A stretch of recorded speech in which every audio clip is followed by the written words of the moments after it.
Hello, it's me, your teacher. I'm just going to give a couple of little videos going through these slides, just in case anyone is away or I make no sense when I try and explain this to you in person. So, um, the level 3 version of redox looks specifically at electrochemical cells and the reduction oxidation reactions that happen within them.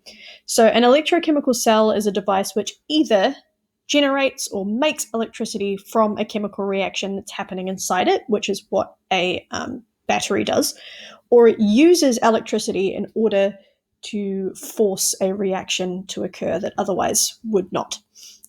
We use the word cell in the same way that we use cell when we are referring to battery. So it's an electrical power source. So there's two main types of electrochemical cell that you will be expected to know things about. The first one is electrolytic cells, where electrical energy is used to make a reaction happen. So you have to have an input of energy and you get chemical energy out. And galvanic cells, where electrical energy is generated by the reaction that is occurring. So like a AA battery is an example of a galvanic cell.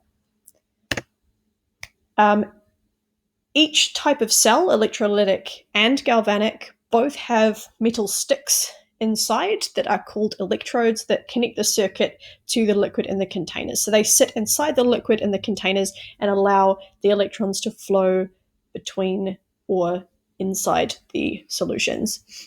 They have names in both electrolytic and galvanic cells. They have the same names, which are the anode and the cathode.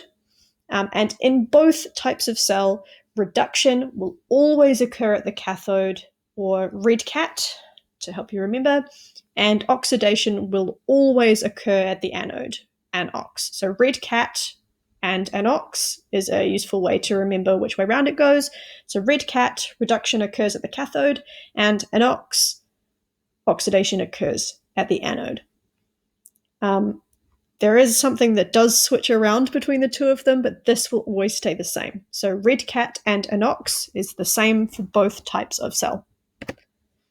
We're going to look at electrolytic cells first because they're easier.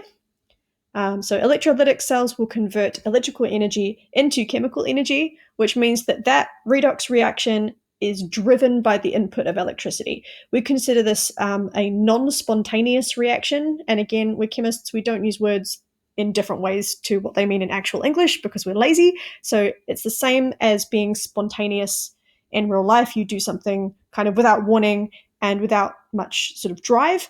And if you're non-spontaneous, then you don't have that kind of split-second drive to do something. So it's exactly the same in electrochemistry. When you have a non-spontaneous reaction, it has to have a proper push in order to occur.